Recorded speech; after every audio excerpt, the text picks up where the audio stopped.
Bate-papo com handbolista de número 78. Marcela tá com a gente aí, professora Juliana Pérez, o diário de um professor de handball, de educação física. Hoje vamos bater um papo sobre o universo do handball na educação física escolar, com uma das maiores especialistas, a Lori entrou aí também, de handball, e vai ser simplesmente, fala Giovanni, sensacional. Ana, se você tá me vendo e ouvindo, dá um oi aí, quem tá aí. A Ju já tá entrando aí. A Usana, que show. Bate-papo com o handbolista de número 78. Usana, você é nossa convidada, já te falei, vamos organizar uma data.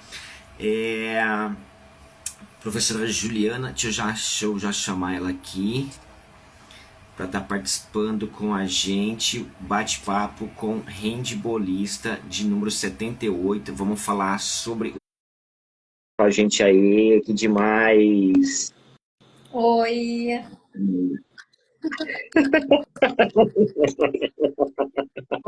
Ju, tudo bem? Tudo bem, boa noite. Obrigada pelo convite. Que demais, arrasou. Obrigado por ter aceitado. Tá tudo bem? Como é que tá o Rio de Janeiro? Tá calor, graças a Deus. A gente gosta assim, né? Cariocas não gostam de dias nublados. Tá sol, a gente tá feliz, entendeu? Que demais. Vamos lá. Bora começar esse bate-papo? Vamos sim. Sempre bom conversar, especialmente sobre um assunto que eu adoro, né? Que fez parte de toda a minha vida, assim. Eu sou uma apaixonada pelo handball. Que demais. Então vamos lá. Boa noite a todos. Sejam muito bem-vindos ao bate-papo com o handbolista de número 78. 78 celebridades do mundo handball esteve aqui com a gente. E hoje nós vamos ter um bate-papo super especial com a Juliana Pérez, mestre, doutoranda, handbolista, amante da modalidade, mestre de handball escolar, mãe, além de tudo ainda mãe. E, Ju, então, detalhe importante. Ju, obrigado por ter aceitado nosso convite aqui com a gente essa noite. É maravilhoso estar aqui conversando com handbolistas e profissionais de educação física que fazem diferença na prática. Obrigado, viu? Estou muito feliz com a sua presença aqui novamente. Obrigada mais uma vez pelo convite aí. É sempre muito bom estar aqui conversando com vocês. Vamos ver se tem alguma coisa para contribuir aí, né? Eu vi que muitas realmente pessoas... quando você diz celebridade, muitas celebridades passaram por aqui, então assim, eu fico até tímida. Mas vamos lá, eu espero contribuir aí, principalmente com os professores que têm alguma dificuldade em trabalhar com esse conteúdo na escola, né? Acho que uma temática que a gente vai acabar levantando aqui, querendo ou não, esse dilema que os esportes, especialmente os esportes do quadrado mágico, têm passado, né? Assim, a história da educação física escolar é uma história muito complicada, porque existem altos e baixos, uma hora pode, outra hora não pode, os professores ficam muito confusos. E hoje a gente acaba se encontrando num lugar que muitos professores têm problemas, literalmente problemas, em levar o esporte para a escola. Se sentem culpados porque estão levando o esporte enquanto esporte, se sentem culpados porque estão trabalhando técnica. E aí a gente vai conversar um pouco sobre isso, o quanto isso é prejudicial para os alunos e para os esportes especificamente. Porque quem acaba perdendo somos nós mesmos, enquanto profissionais da educação física. A gente acaba perdendo espaço porque os esportes acabam não sendo estimulados na escola, que é onde deveriam ser estimulados, né? Exatamente. Ju, eu já vou aproveitar já agora e vou levantar então uma polêmica gigante no mundo da educação física escolar. Quando eu era aluno lá na educação física escolar, a gente tinha ali 3 aulas por semana, né? E eu lembro que a maioria dos meus colegas, né, de escola e alunos, amigos nossos de outras escolas, também tinham ali 2 aulas, às vezes um dia aula dupla, depois uma aula só separada, ou tinham 2 aulas dupla, mas sempre a gente tinha pelo menos aí 2 aulas ou 3 aulas, né? E agora eu vejo que recentemente, inclusive foi até uma experiência minha, eu trabalhei numa escola durante 3 anos, e lá a gente só tinha uma aula por semana, de 50 minutos, né? Então eu tenho percebido que a gente, às vezes, em alguns lugares, a gente tem perdido espaço principalmente no número de aulas. Eu queria que você falasse um pouquinho disso, se é uma realidade no Rio de Janeiro, dos seus alunos, como é que está aí hoje? Então, esse projeto de acabar vamos dizer assim, com a educação pública, eu vou dizer pública, mas é um projeto que acaba atrapalhando também na educação privada, né? Esse novo ensino médio fez isso, né? Fez com que, por exemplo, a educação física ela não seja obrigatória nem em todo o ensino médio. Que o texto deixa meio em aberto, né? O texto desse novo ensino médio diz que tem que ter educação física no ensino médio. Então, assim, se tiver um tempo no primeiro ano, não precisa ter nada no segundo nem nada no terceiro. Então, fica a cargo de cada escola entender se aquilo é relevante ou não para aquele público, né? Mas eu vou além, né, Adriano? Eu acho que essa discussão é uma discussão que tem, sim, um caráter de cima para baixo, né? Político, né? Querendo, enfim, transformar a educação dos nossos jovens aí para uma... Transformar não, né? Porque o início da escola foi assim e aí agora está voltando, né? Para essa divisão mesmo, né? Assim, da escola para a classe trabalhadora e a escola para a classe dominante, né? Isso tá voltando, mas para voltar na história da educação física especificamente aqui, os professores mesmo não estão ajudando nesse processo. Porque quando a gente não mostra a importância da educação física no ensino médio, e eu estou falando especificamente do ensino médio, que é onde essa reforma está acontecendo e a gente está perdendo mais espaço, né?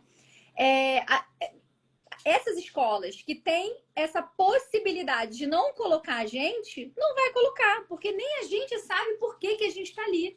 Então, quando eu defendo assim muito a gente ter um norte, a gente falar uma mesma língua enquanto profissionais de educação física na escola, é por isso. É para marcar, olha, eu sou importante igual ao português, igual à matemática, e eu preciso estar ali para a formação daquele cidadão de forma integral, porque a LDB diz que a formação ela precisa ser integral, do aluno integral. E não existe formação de um aluno integral sem o motor, né? Sem a parte corporal. Então, assim, a gente precisa definir um caminho, né? A área precisa definir um caminho e precisa bater esse martelo e o tempo inteiro mostrar eu sou importante, eu não sou recreação, né? Assim, então, quando muitos professores, eu vejo até aqui na rede, uma mobilização, educação física precisa ser engraçada, precisa ser divertida.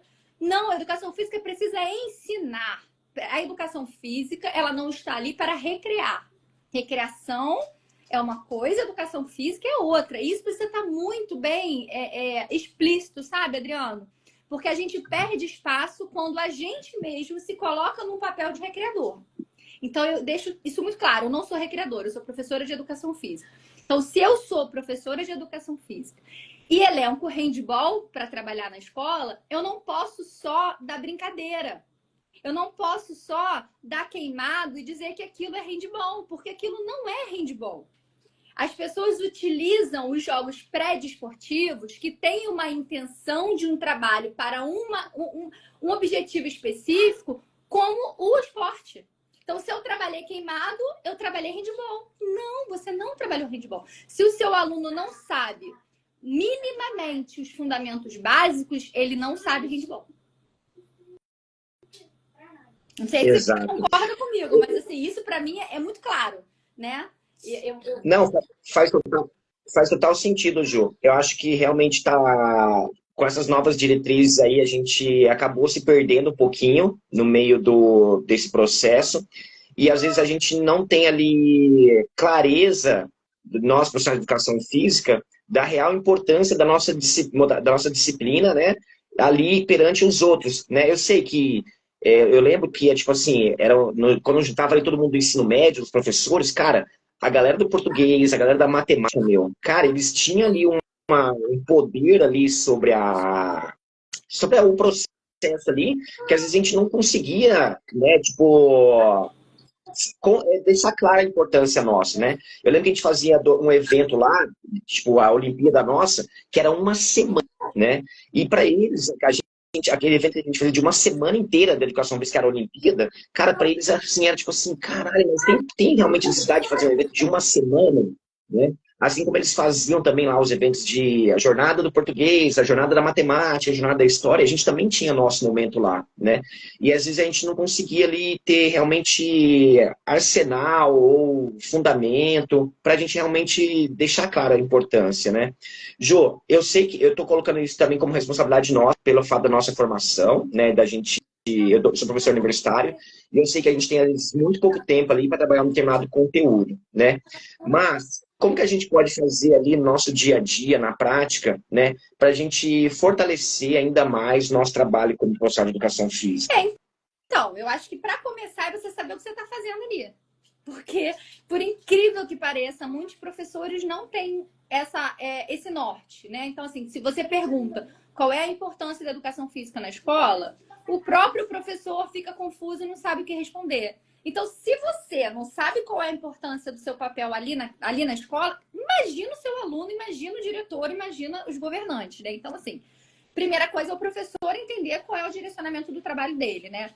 Eu sempre gosto, né, de estimular que os professores estudem a história da educação física, né? Para ela entender. Em determinados momentos, isso foi muito claro. Por mais que tenham sido problemáticos e tenham as suas questões, era muito claro. Então, teve uma época que era muito claro que a educação física precisava formar hábito saudável. E uma outra época era formar atleta. E né? Enfim, uma outra época era, sei lá, aspecto de lazer. Hoje, como eu falei, né, a gente não tem um direcionamento, cada um está fazendo de um lado. É uma guerra política dentro da área muito grande. Então, a bandeira que está mais, vamos botar assim, o mastro está mais alto aí, é a bandeira da cultura, né? Com o professor Marcos Neira, que tem levantado essa bandeira. E essa bandeira que está muito em voga agora, que é do multiculturalismo, ou seja, da ideia de que o professor precisa trabalhar diferentes culturas, o que eu acho ótimo, porém, esse professor ele levanta que esse é o objetivo principal. Então, assim, se você apresenta um jogo por semana, sem a preocupação do ensino mesmo deles, você está só apresentando e contextualizando, tá tudo bem. E aí, o que os professores estão fazendo? Estão fazendo isso. Não estão selecionando um conteúdo e aprofundando aquele conteúdo de uma forma que você consiga fazer com que o seu aluno aprenda não os conceitos, mas a prática. Porque a nossa disciplina, gente, ela é prática. Eu não consigo compreender um professor que dá 70% das aulas dele teóricas, em sala. Eu não consigo entender e eu vou morrer discutindo com esse professor, porque a nossa área é uma área prática, é uma área corporal, é uma área de movimento. Então, assim, quanto menos você transformar a nossa área em teoria, porque teoria, tudo é teoria. Né? Quando eu falo isso, quando eu trabalho, vou pegar novamente handball, né? Que é o nosso exemplo aqui, mas assim, poxa, se eu vou trabalhar as regras do handball, será que eu preciso sentar o aluno na sala, passar slide com as regras? Será que é assim que ele vai aprender melhor? Porque eu não penso. Eu acho que você pode levar eles para jogar. E durante o jogo você vai ensinando as regras. Você está dando teoria. Só que você está passando a teoria de uma maneira prática. Quando você ensina o gesto técnico do arremesso de ombro, né, que você ensina como é que é a angulação do ombro, que a perna oposta vai à frente, por que ela vai à frente. Quando você, por exemplo, coloca o aluno para jogar, arremessa para lá, aí o aluno joga com as duas mãos. Aí você fala, agora você arremessa mais longe com as duas mãos. Ele não consegue. Você fala, agora você faz com uma mão só. Qual foi mais longe? Qual foi mais fácil? Você está fazendo o seu aluno pensar. Isso não colocar ele dentro de uma perspectiva cognitiva. Isso não é teoria. Isso é teoria. Em que momento que ele usa qual passe? Em que momento que ele vai fazer? Isso é teoria. Mas você está fazendo o quê? Na prática. Então, assim, respondendo, né, a sua pergunta primeira, eu acho que primeiro é isso, para você entender qual é o papel dele, né? O que ele está fazendo na escola. E segundo, que se a gente não se preocupa em ensinar, esse aluno, ele não vai despertar o interesse por aquele conteúdo.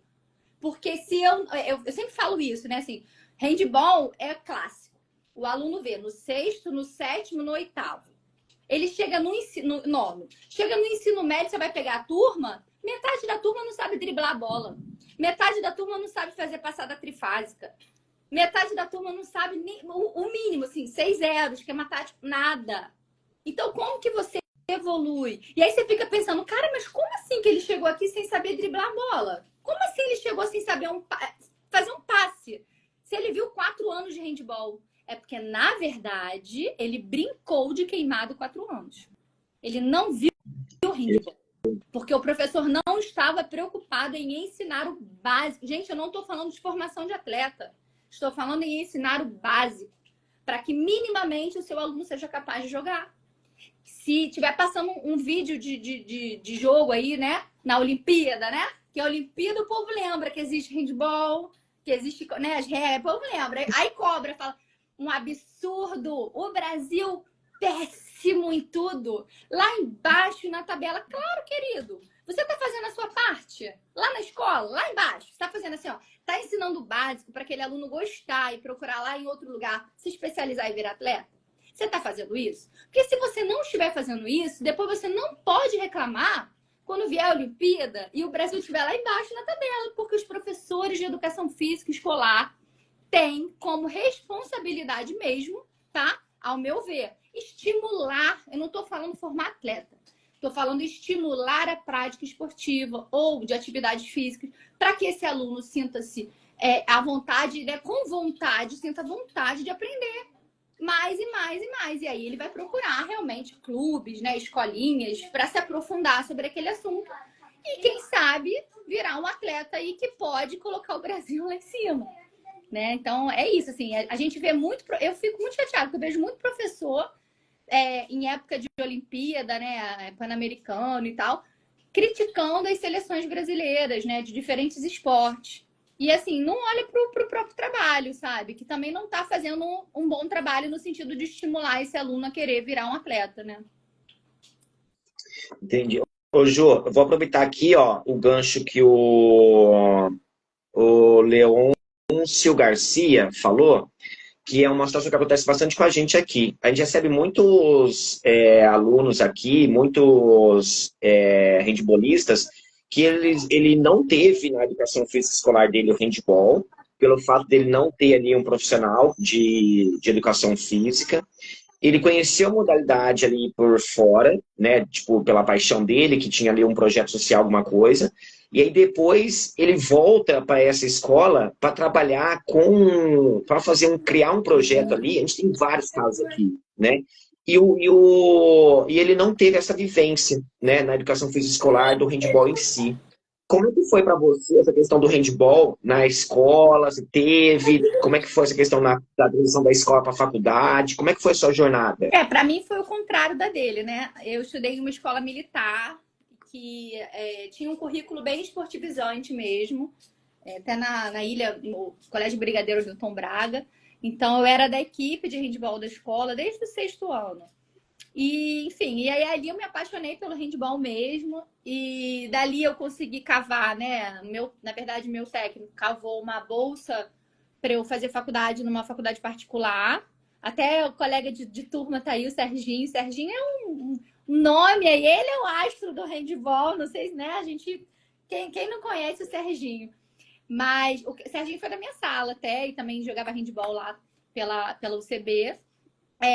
E aí, mas assim, eu nunca fui uma atleta maravilhosa, não. Eu gostava de handball e quebrava um galho, sabe? Assim, tenho a consciência de que... Eu já tinha consciência de que eu não ia virar atleta. Eu não tinha esse talento, para virar uma atleta, assim, nível de viver disso.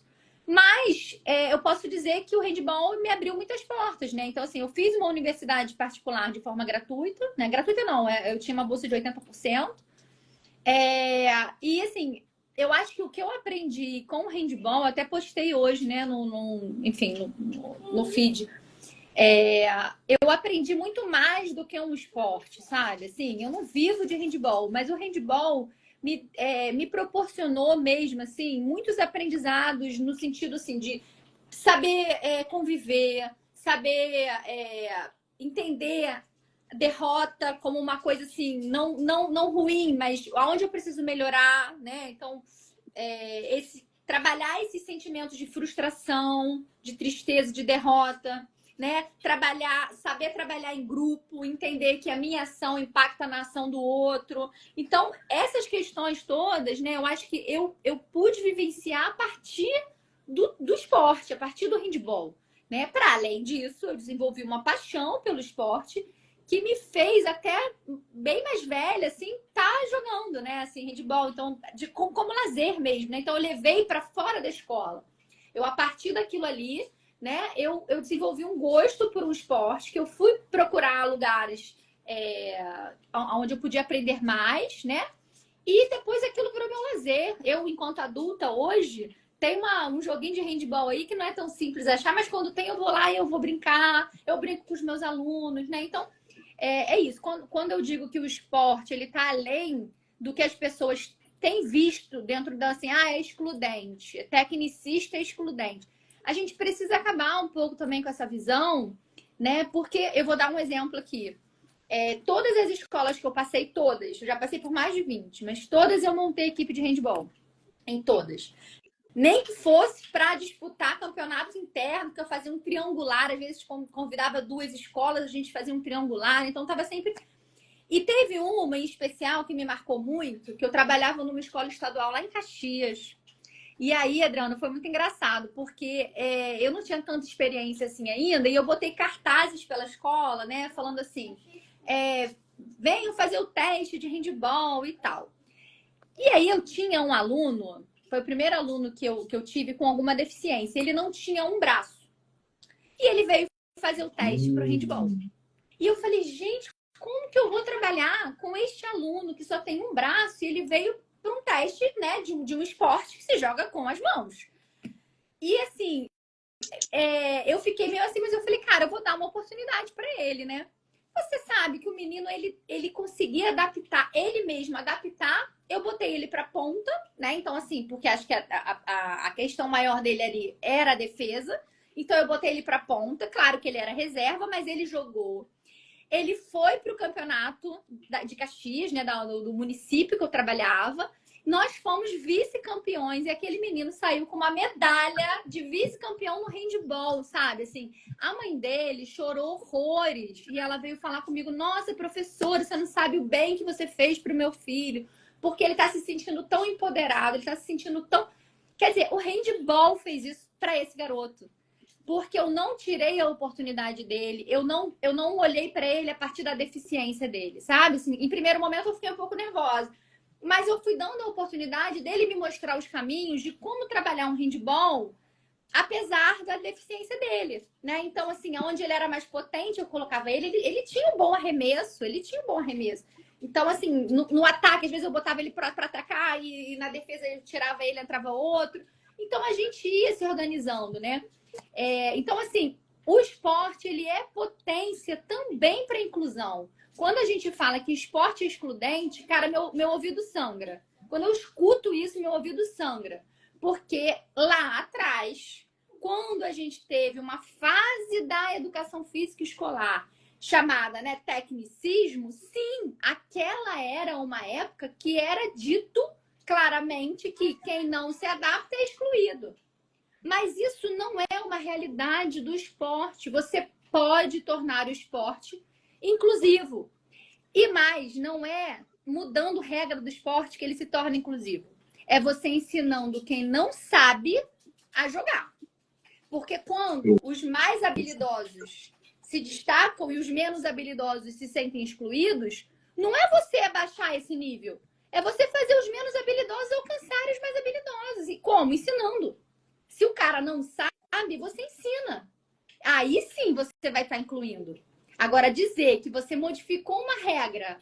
Eu lembro bem de um colega, né? Enfim, que ele ensinava, porque ele via que a galera tinha dificuldade de voltar para marcar para a barreira, e aí ele inventou uma regra que tinha que colocar a bola no chão para passar a bola.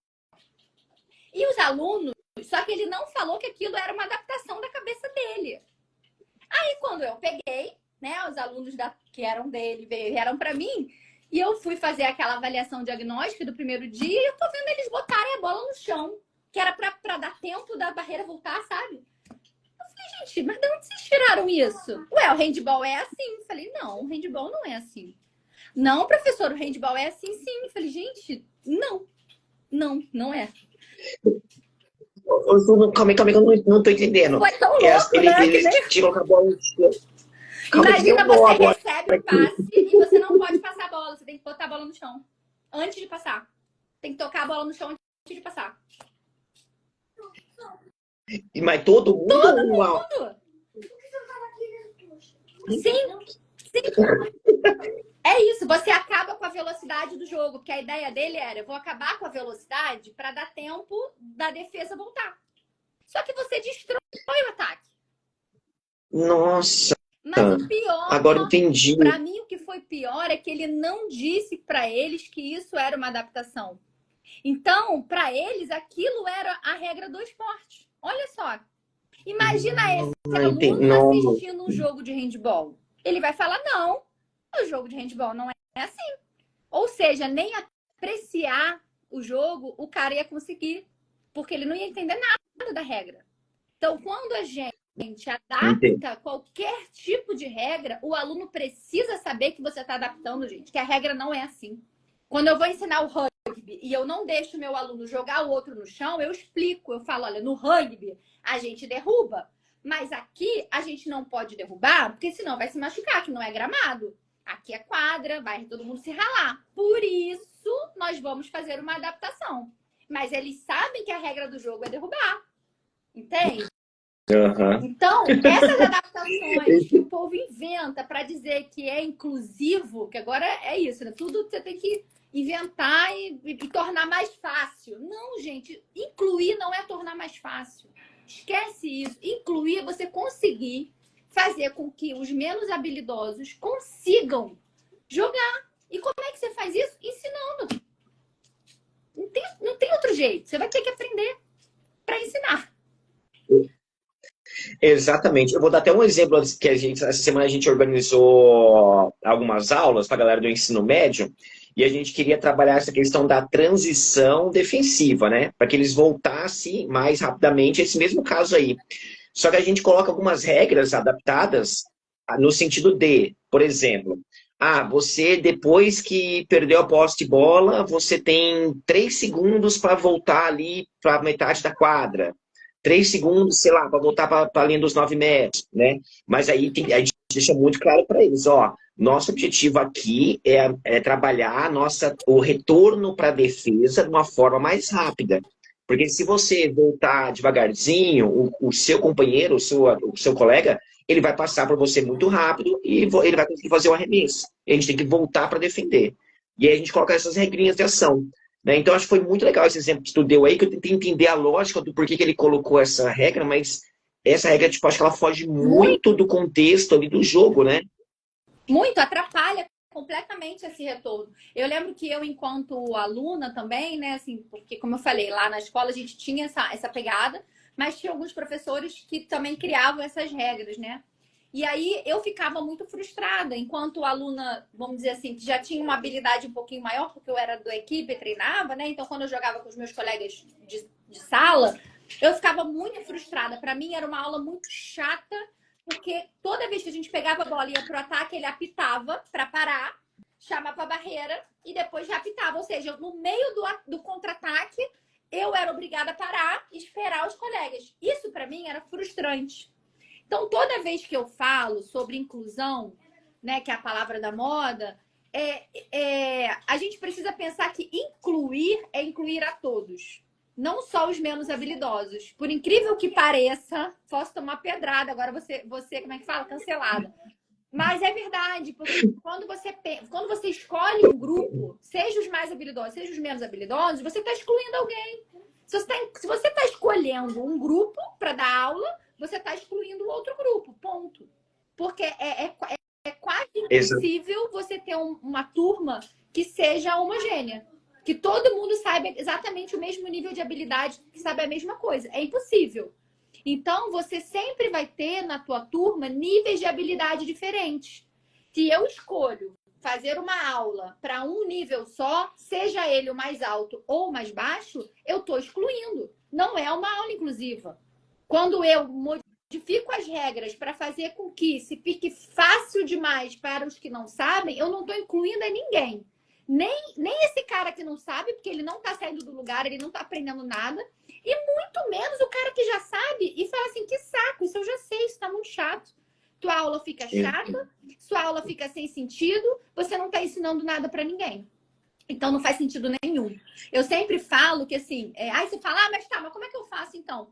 Gente, pense aulas para níveis diferentes. Eu sempre dou aqui um exemplo, né? Então, eu acho que o exemplo do basquete é o que vem mais rápido aqui, mas, por exemplo, se eu tô trabalhando drible, até o handball mesmo, porque eu acho que é isso, é domínio de bola. Se eu tô trabalhando drible, e aí eu posso pensar assim, poxa, eu tenho 3 níveis de pessoas aqui. Tem uma galera que bate na bola sim e não consegue driblar. Não tem domínio nenhum.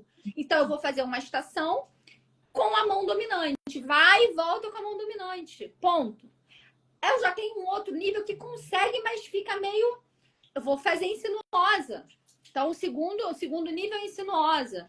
O terceiro nível eu já vou domínio mesmo. Então ele vai driblar a bola com uma bola de tênis. Então, ele vai driblar de handball e de tênis com as 2 mãos para ver se ele realmente está dominando aquela bola. Estou dando um exemplo. Ou então, eu coloco que ele tem que passar por um colega, por um marcador. Não sei. Então, você pensar em 3 níveis, por exemplo, você está contemplando na sua aula 3 níveis de habilidades. Isso é incluir. Você está incluindo todo mundo. O que sabe e o que não sabe. Você está evoluindo todo mundo. Isso é importante a gente pensar. Exatamente. Vou até pegar o gancho aqui do professor Sérgio aqui, ó. Sérgio Mesquita, o professor Dimas tá com a gente aí também. Show de bola. Serginho Serginho é mestre. Aliás, assim, quando eu tenho dúvida, eu ligo pro Serginho, que esse sabe muito de handball. O Serginho é do... Como é que chama o clube dele? Ele trabalha com handball no Eu nem sei, competitivo? ele já rodou aí, eu já nem sei mais onde que ele tá. Gente, engraçado, pra mim não tá aparecendo, não tá atualizando os...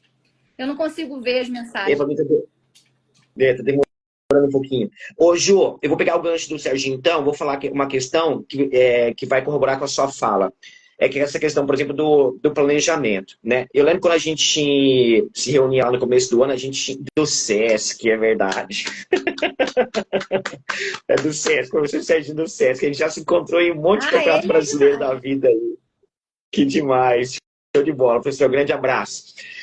Ju, eu lembro quando a gente sentava no começo do ano para fazer o nosso planejamento anual, e aí a gente pegava, por exemplo, ali os conteúdos que a gente ia abordar ao longo do ano, né? E aí depois a gente ia começar a fragmentar. Então, tipo, por exemplo, vou dar o caso do handball. O handball era um dos conteúdos que a gente trabalhava no ensino fundamental e no ensino médio. Então, lá no meu 6º ano, quais são as habilidades, competências que eu quero trabalhar com handball? O que os meus alunos precisam saber no final do ano da modalidade? Pá, montava lá os temas, né, e dividia nas aulas lá. 7º ano, tem que ser um conteúdo ali no começo do ano, do 7º ano, que ele resgatava ali o que eles aprenderam no 6º, e aí depois eles tinham que subir de nível. Pá, e aí nós íamos construindo essa escadinha até chegar lá no ensino médio, que a gente trabalhava ali alguns conceitos básicos de defesa, já trabalhava um pouquinho mais a compreensão do jogo, né, a organização das estruturas. Né? Jô, por que o profissional de educação física nossa, tem dificuldade, achei a palavra, tem dificuldade ou não planeja tanto as suas aulas assim? Por que a gente tem essa... Ai, como que eu posso dizer? Essa defasagem na aprendizagem da didática vem lá da faculdade. Sabe, Adriano? Assim, o que eu tenho visto e por que a gente até criou o curso Professor Referência, né? Na época, a gente observou justamente o que você está falando. Os professores, eles não sabem planejar. Ponto. Claro, direto e reto. A maioria dos professores não sabe planejar. Por quê? Porque a faculdade não está ensinando mesmo. E é isso, sabe? Eles saem, às vezes, com muito conteúdo técnico. Tem um autor que eu gosto muito, ele é um autor português. Ele tem estudado muito sobre formação de professores nesse sentido das universidades, né? Antônio Novo. E o que ele fala? Ele diz o seguinte, que a faculdade, ela ensina um conteúdo técnico, ou seja, como trabalhar handball, basquete, vôlei, badminton, E os conteúdos didáticos, que é como planejar uma aula, como fazer uma sequência pedagógica, como avaliar, né? Tudo relacionado à didática. O que acontece? Se você pegar, é até um estudo que eu tô para fazer, tá? Agora no doutorado, até falei com o meu professor que enfim, para minha tese eu pretendo fazer esse estudo mais aprofundado, de pegar os currículos das universidades mesmo e olhar quantos por cento tem de didática nesse currículo de licenciatura. É quase nada. Estou falando basicamente dos cursos de educação física, tá? Então, assim, primeiro que os alunos normalmente entram muito novos, né? Então ainda não tem essa noção de que vão precisar muito daqueles conceitos. Eu agora tô dando aula pro meu professor lá no doutorado, na Universidade Rural, justamente sobre isso, né? Então, ele pegou a disciplina de estágio e pediu para eu ir lá trabalhar com ele sobre currículo, como planejar. E eu tô vendo, assim, que muitos deles não dão tanta importância. Eles não estão vendo aquilo ali como uma coisa, pô, vou usar muito no futuro, vou prestar muita atenção. Eu brinco com eles que eu falo, vocês não estão prestando atenção hoje, quando vocês forem no mercado de trabalho, para mim vai ser ótimo, vocês vão me procurar de novo, vão comprar meu curso. Aí eles ficam rindo, eu falo, tô dando de graça hoje, vocês não querem. Daqui a pouco vocês vão vir procurar meu curso. E tudo bem, que para mim, ó, dinheiro no bolso. Mas é isso, entendeu? Então, as universidades, elas não estão preparando os professores para esse trabalho. Isso é um ponto. O segundo ponto é que, infelizmente, e aí eu descobri há pouco tempo, que nem o ensino técnico, né, assim, desses conhecimentos técnicos mesmo de cada esporte, as universidades estão trabalhando. Então, tem professor que sai da universidade e não sabe ensinar handball.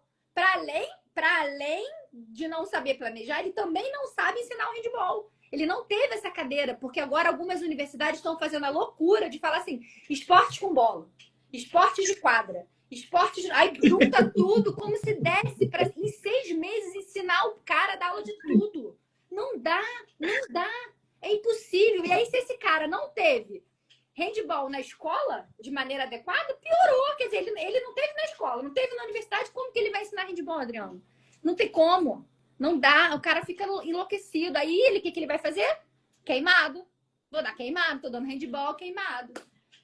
Entendeu? E aí, isso vira uma bola de neve. Então, assim, mais uma vez, quem perde no final das contas, o esporte.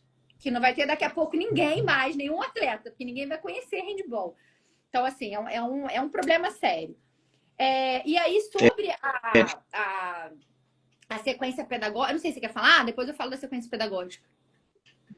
Não, só para aproveitar o gancho antes de falar da sequência, do Matheus Leandro, que ele falou assim, a gente sai com uma receita de bolo, né, muitas vezes incoerente com a realidade escolar, né, como graduado, ainda sinto a distância entre a escola e a academia, a graduação, né, em educação física. E é exatamente o que você acabou de colocar, né, Ju? Então, quando a universidade tem a cadeira de handball, ensinando handball mesmo, foi o que ele falou. Ensina aquele handball técnico que o cara fala assim, 2-2, cada 2 com uma bola. Aí você chega na escola, você tem 40 alunos e 2 bolas. Como que você trabalha os fundamentos? Você só aprendeu daquele jeito, né? Então, ou você não tem quadra de handball. E aí você tem que trabalhar, você quer retrabalhar, mas você não tem quadro. Como que você faz? Então, assim, essas adaptações você só consegue com prática, né? Ou procurando pessoas, né, que, enfim, já tem mais experiência, porque a universidade não fala sobre isso, sobre como você adapta, como você trabalha. Então, por exemplo, uma dessas deficiências de quando você chega na escola, agora ferrou, é justamente isso que você está falando, né? Assim, cada escola trabalha do jeito que quer, cada professor trabalha do jeito que quer. Então, tem professor que ensina, tem professor que não ensina. Então, eu não posso falar... Às vezes eu recebo lá no direct assim, no 9º ano, eu trabalho o quê no handball? Eu falo, não sei. Porque eu não sei o que o seu aluno sabe. Se eu falar para ele assim, olha, no 9º ano você tem que trabalhar esquema tático. E o aluno dele não sabe driblar nem passar. Vai adiantar? Não. Entendeu? Então, o que a gente fala muito para os nossos alunos lá do curso é justamente assim. No curso, a gente pensou numa sequência pedagógica. Até vou falar mais ou menos aqui o que a gente ensina lá, porque assim, é uma sequência que eu acho que dá certo. Né? Assim, A gente pensou numa sequência pedagógica não por série, mas por nível de habilidade, no sentido de, se o professor ele pegou o aluno e ele fez uma avaliação, ele vai saber que nível que aquele aluno tá, para saber o que ele pode trabalhar mais. Então é isso, entendeu? A não ser assim, os muito pequenos, é óbvio, né? Vamos pensar assim: posso trabalhar handball na educação infantil? Posso. Sabe como? Eu vou pensar assim, porque assim, gente, a educação infantil, pensando na questão motora, a gente tem como trabalho desenvolver as habilidades motoras básicas. E aí eu posso pensar para o handball. Quais são as habilidades motoras básicas que são importantes para o handball? Ah, vamos pensar, equilíbrio é importante? É. Então, vou trabalhar equilíbrio.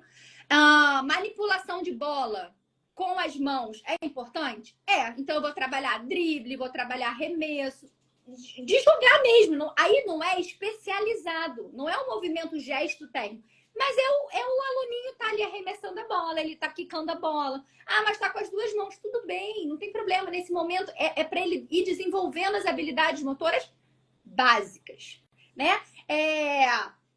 A locomoção, o correr é importante no handball? É.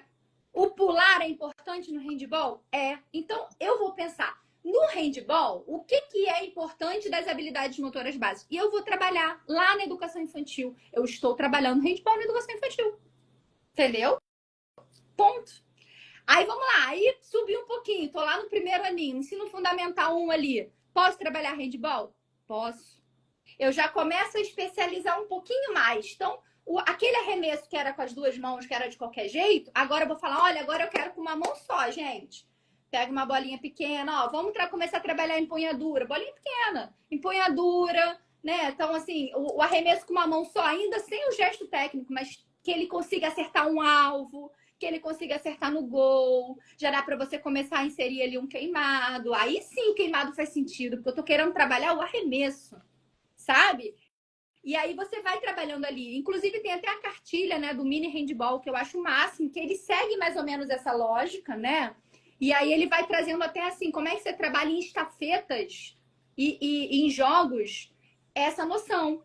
E aí você ali, no ensino fundamental 1, já começa uma pequena noção de ocupação de espaços, marcação individual, né? Você já começa a trabalhar ali, né? Que é a marcação de, olha, não pode entrar na área do goleiro. É regra. Mas o cara tá começando ali, entendeu? Olha, na área do goleiro não pode. O goleiro, quando agarra, não pode sair com a bola na mão. O primeiro aninho não consegue pensar isso? Consegue. Vai por mim. Segundo, terceiro aninho ali, já tá ótimo. No Fundamental 2, você vai ampliar aquilo. Aí você já começa o quê? A especializar mesmo o movimento. Então, agora não pode driblar de qualquer jeito. Agora o drible de cima para baixo, não posso virar, não posso dar 2 dribles, não posso usar as 2 mãos para quicar a bola. Você vai aumentando. Então, aí ali no Fund 2, às vezes o Fund 1, se for muito espertinho, às vezes ali quarto, quinto ano eu já estou trabalhando fundamento, tá? Mas assim, vai depender dos seus alunos, né? Aí eu já começo a trabalhar passe, drible e arremesso sem a passada trifásica. Então, é um nível. Depois, você vai para passada trifásica, né? Isso já com as regras básicas, né? Você vai passar ali, passada trifásica, vai repetir, vai reforçar o drible, né? Vai reforçar ali o passe de ombro, a recepção de bola, porque tá junto. Lá para quando chega no 8º ano, você já pode, depende. Se você trabalhou isso tudo, lá pro 8º ano você já consegue começar esquema tático, gente. E finta. Figura de goleiro, esquema tático e finta. Todo mundo esquece o coitado do goleiro, né? Não esquece dele, não, gente. Dá uma. Todo mundo esquece, né? Aí bota lá o coitado e diz, tô tomando bolada, não tem noção ali como é que faz, né? Esquece dele, não. Dá uma lembrada do goleirinho. Então, assim, ali você já consegue. Gente, dentro dessa proposta, se você fizer isso dentro de uma lógica, né, assim, linear, vamos dizer assim, né, progressiva pelas séries, quando esse aluno chega no ensino médio, ele já está jogando. Ah, ele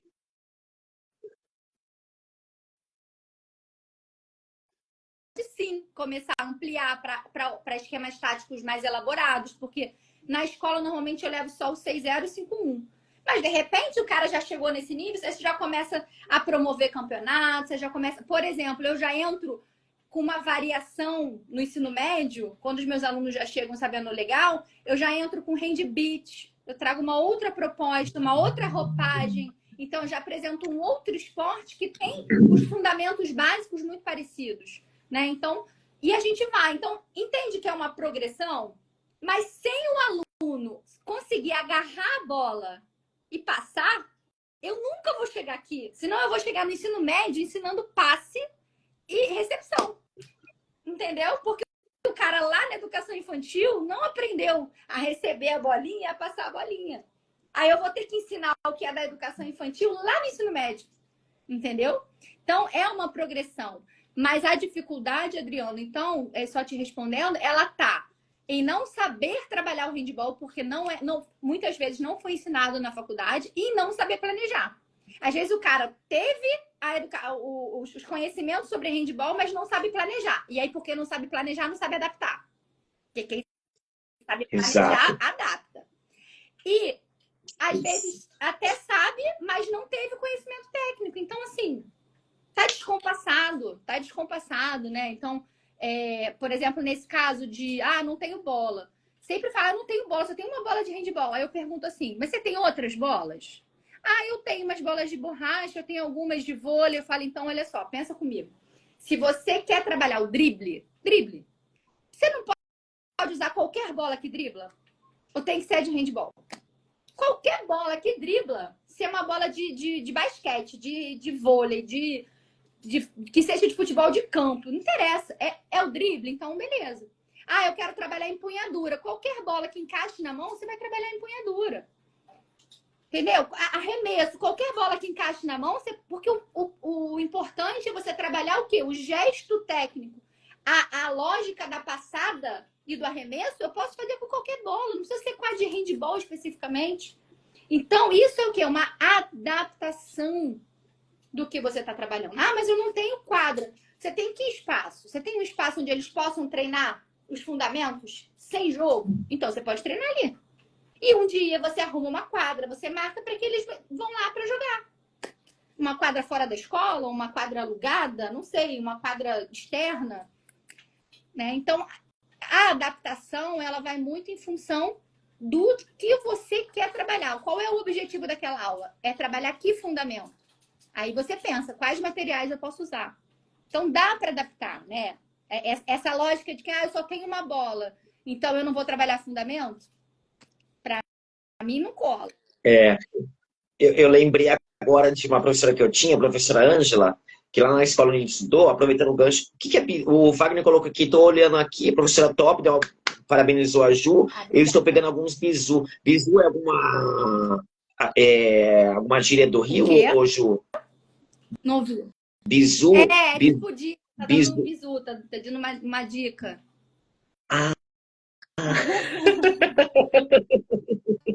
Não sabia. Show, Wagner. Gente, será que é alguma coisa do Rio que eu não tô... Que show. Ô, Ju, tu falou aí da adaptação, e eu lembrei de uma aula de educação física que eu tinha com a professora Ângela, que ela, lá na escola, a gente tinha uma quadra grande, tipo ali, grande que eu falo, tipo assim, pra mim era muito grande. Depois que eu fui visitar a escola, porque a minha era tão pequenininha, ali, tipo, sei lá, 30 metros. Tudo é um ponto de vista. E a gente tinha uma pequenininha, tipo assim, de 10 metros, só que nós tínhamos um pátio gigante. O pátio é gigante. E a gente fazia aula na quadra, no pátio e na quadrinha. Então, tipo, ela adaptava ali as atividades, dividia em grupos, entendeu?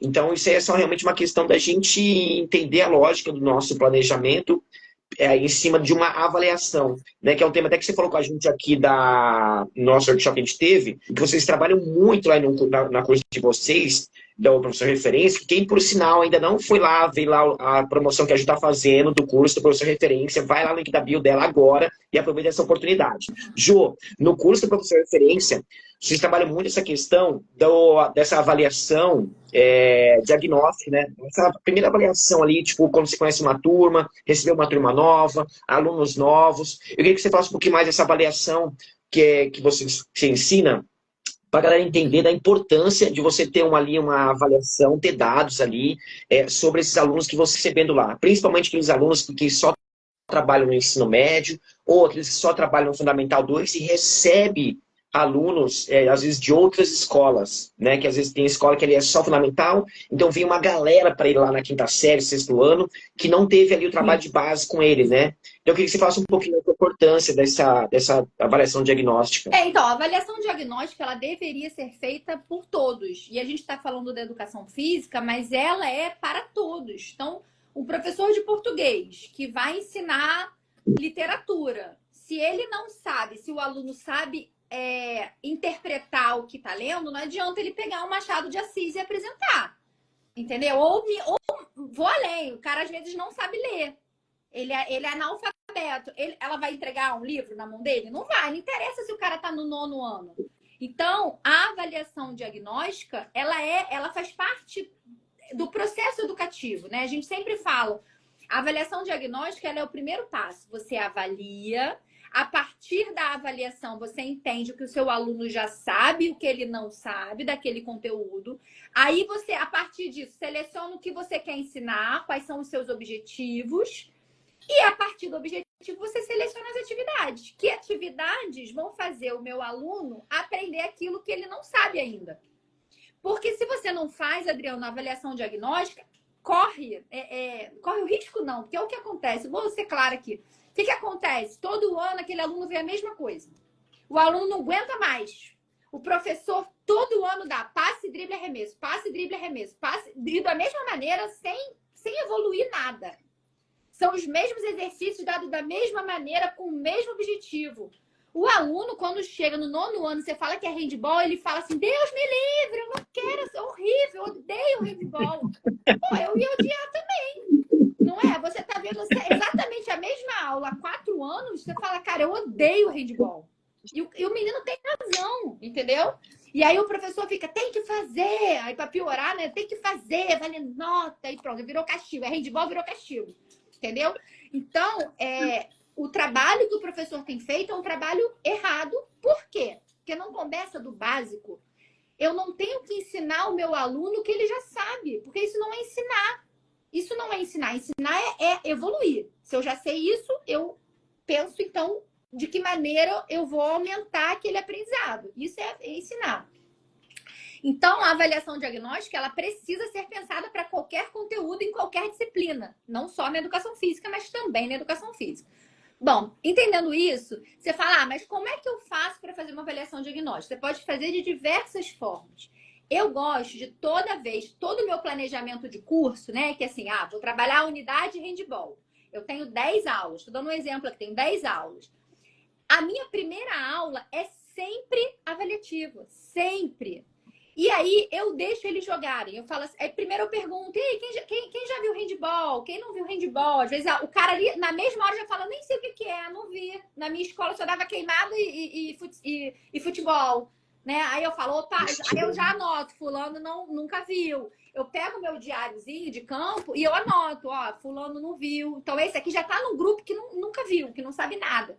Porque normalmente eu separo os meus alunos, entendeu? Assim, em 2 ou 3 grupos. Os que não sabem nada, os que sabem mais ou menos, os que sabem muito. Eu mesmo já faço essa separação no meu caderno, sem eles saberem. Né? Então, aí eu começo, eu falo, não sabe? Não, mas não se preocupa não, que a gente vai ver, tá? Não se preocupa. Eu já acalmo o coração deles, ensino médio, eu já acalmo o coração. Normalmente eu falo assim, olha, não se preocupa não, você só vai ser obrigado a fazer a parte dos fundamentos. E no jogo, se você quiser, você joga. Quando você se sentir confortável, você brinca. Tudo bem? Pode ser? Eu vou ali, eu garanto que você vai aprender. Comigo você vai aprender, fica tranquilo. Então, já vou ali preparando para aquela menina não achar que vai fazer só por obrigação. Em algum momento, eles vão gostar. Eles vão começar a gostar. Quando aprende, gosta, gente. Ponto. Aprendeu, gostou. Aí, beleza. Aí, a partir disso, eu já tenho mais ou menos um mapeamento de quem nunca viu, de quem viu, mas falou que não gosta, de quem falou que adora, quem falou que joga em outro, sei lá, num clube, que joga, faz escolinha, eu já sei mais ou menos. Aí eu falo, então vamos lá, brincar, aula livre hoje, vamos jogar um handball livre? Dou a bola. E deixo eles brincando. Eu tô, nesta primeira avaliação, eu tô vendo quem sabe driblar, quem não sabe driblar, quem não toca na bola, quem foge da bola, quem que arremessa, quem se sabe arremessar, se não sabe. Eu já vou fazendo um panorama mais ou menos da turma, entendeu? A regra. Eles estão pegando a bola. Opa, não sabe regra básica. Tá entrando na área, não tá. Então, ali, nessa avaliação, que é um jogo, eu já tô observando. Na segunda aula, que eu já vou trabalhar alguma coisa especificamente, aí eu vou analisar mais profundamente quem sabe e quem não sabe. Então, se eu vou levar, normalmente eu começo com, assim, se for muito novinho, com empunhadura e drible, né? Eu começo com empunhadura e drible. E aí eu já vou ver quem consegue, quem não consegue. E aí eu vou vendo por que não consegue. Avaliar, gente, não é da nota. Avaliar é você ver o que o seu aluno não consegue, por que ele não consegue, para você poder consertar. Eu acredito numa avaliação que a gente chama de mediadora, que até a autora, a referência é a Jussara Hoffmann. Ela trabalha muito com educação infantil, mas eu acho que super cabe pra gente, né? Assim, é uma professora que fala sobre educação infantil, mas que, para mim, nas minhas aulas, eu trabalho o tempo inteiro. Porque, para mim, uma avaliação que funciona, uma avaliação de verdade, ela é mediadora. O que é isso? É você ver que o seu aluno está errando, entender por que ele está errando e corrigir. Então, vou dar aqui um exemplo, né? O aluno não está conseguindo driblar a bola, mas eu estou vendo que ele está batendo com a mão aberta, dando tapa na bola. Eu avaliei que ele está driblando errado. Eu entendi que ele dribla errado porque ele dá tapa na bola e porque ele tá com a mão aberta. E aí eu vou até ele e falo, vem cá, gatinho, ó, presta atenção. Você não vai dar tapa na bola. Você vai empurrar a bola, ó, com a ponta dos seus dedos. Ela vai encaixar e você vai empurrar ela com a ponta dos dedos. Vem cá, vamos fazer. Eu avaliei, entendi e corrigi. Isso é uma avaliação mediadora. Isso é avaliar. Você entende? Porque o cara vai começar, ele pode até não sair, óbvio, né, dali diretamente fazendo, mas ele tá começando a entender o movimento. Da próxima vez, quando ele bater, eu falo, fulano, lembra, não é pra bater, lembra, encaixa. E eu vou aula a aula, relembrando a ele o que a gente já tinha conversado. Vai chegar uma hora que aquilo vai internalizar e ele vai fazer o movimento certo. Aí, sei lá, eu tô avaliando ali arremesso. Eu vi que o cara é canhoto, mas tá começando com a perna contrária, com a mesma perna. E aí? Fulano? Não, é com a outra perna, lembra? Então, sei lá, esquerda, direita, esquerda. Lembra? Ó, esquerda, direita, esquerda, esquerda, direita, esquerda. Até o cara entender. Então, assim, a gente precisa muito entender que avaliar não é da nota. As pessoas... É isso. A gente não liga para avaliação. Avaliação. Não, avaliação é tudo. Você avalia antes para saber o que você espera e avalia depois para ver se o cara conseguiu. Avaliar é tudo. Avaliação, para mim, é 50% da didática, sabe? E é até por isso que a gente tem um módulo inteiro lá sobre avaliação. Eu falei assim, Luísa, não dá para botar avaliação dentro de planejamento. Vamos botar um módulo de avaliação. Porque a gente tem muito a falar sobre avaliação e colocar na cabeça do professor que avaliar é importante.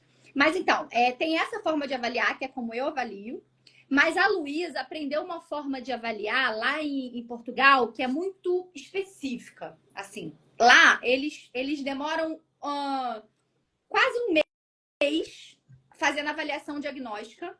Eles têm uma tabela, olha só, lá eles têm uma tabela, já é plano nacional, né? Então, assim, todo mundo tem a mesma tabela, porque lá eles seguem uma mesma diretriz, lá eles têm como se fosse a BNCC, mas muito mais organizada e muito mais direcionada. Então, assim, os alunos têm que sair sabendo isso, de cada conteúdo, entendeu? Então, porque é muito direcionado, eles têm quase um mês de avaliação de valências físicas dos alunos, como é que eles estão nas valências. É um quadro, assim, né? Se eles já sabem ou não cada objetivo. Então, assim, já sabe arremessar com sei lá, sabe driblar a bola, sabe arremessar com uma mão, sabe, não sei, fazer a passada trifásica de cada aluno. Eu acho assim, é muito legal, mas numa realidade que eu já tive de trabalhar em 6 escolas, não dá. Quem trabalha em poucas escolas consegue, mas para quem trabalha, como eu trabalhei em 6 escolas, isso é humanamente impossível, né? Senão a pessoa não dá conta de mais nada. Então, por isso que eu prefiro analisar no jogo, entendeu? Mas é só para dizer que existe essa outra forma de avaliar que é mais específica. Então, você coloca todos os movimentos que você quer analisar e faz ali um sim, não, talvez, né? Sim, não, mais ou menos, para cada aluno, né, da turma. Então, para quem tem poucas turmas, é uma possibilidade. É isso aí. E quem quiser ser um professor referência, tá aqui a sua oportunidade. Vai lá no link da bio da Ju, manda uma mensagem para ela no direct lá, para você conhecer e já iniciar a sua formação para você ser um professor referência. É o melhor curso para profissional de educação física do Brasil. A Ju arrebenta. Você vai aprender desde a avaliação diagnóstica, você vai aprender a planejar suas trabalhar com diversos temas, você vai ser realmente professor referência na educação física. Ju, poderíamos ficar aqui, acho que umas Sim. 15, 20, 30 horas. Tem muito assunto para conversar. Um workshop, você sabe que eu tenho um sonho, né? Da gente fazer um seminário, vamos dizer assim, um encontro com vários professores aqui da rede, ao vivo. A gente conseguir fazer como se fosse, sabe, assim, uma imersão. E cada um de nós ele falar dentro da nossa área. É um sonho, que um dia eu vou botar isso em prática. Então, os professores aqui, né, que contribuem tanto, que tem projetos tão bacanas, né? Que eu acho que se a gente conseguisse pensar num encontro desse, porque a gente vê muito encontro acadêmico, né? São encontros que as pessoas vão lá expor as suas pesquisas, né? Assim, eu tenho ido muito. Daí tem rodas de conversa, mas eu fico pensando, se a gente conseguisse fazer um congresso, né? Um congresso não científico, mas prático, um congresso prático, com todos nós, cada um na nossa área, podendo falar, né, sobre as nossas experiências e tal, eu acho que ia ser incrível, assim. Deixa aqui no ar para ver se a gente tem quórum aí. Difícil ia ser escolher uma cidade, tá? Porque assim, cada um de nós é de um lugar diferente. A gente ia ter que pensar como é que ia fazer esse encontro em que lugar. Mas fica aí uma pulguinha atrás da nossa orelha. Mas obrigada, viu, Adriano, pelo convite, pela oportunidade da divulgação do curso. E sempre que você precisar, você sabe que você pode contar comigo. Adoro vir conversar com vocês. E agradecer aí o Serginho, que eu nem sei se está mais, porque eu não consigo ver. Mas Serginho, um grande amigo mesmo, assim. Ele e a esposa sabem tudo de handball.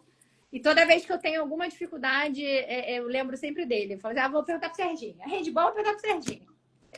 Obrigada. Ai, show.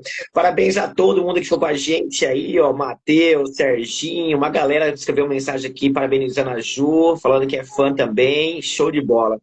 Ju, mais uma vez, obrigado por ter aceitado nosso convite. É sempre um prazer, é sempre maravilhoso estar com as pessoas que a gente é fã, que a gente admira, que faz um trabalho. Obrigado mais uma vez e ótima semana aí para você e para todo mundo. Obrigado, Beijo, Ju. gente. Boa noite.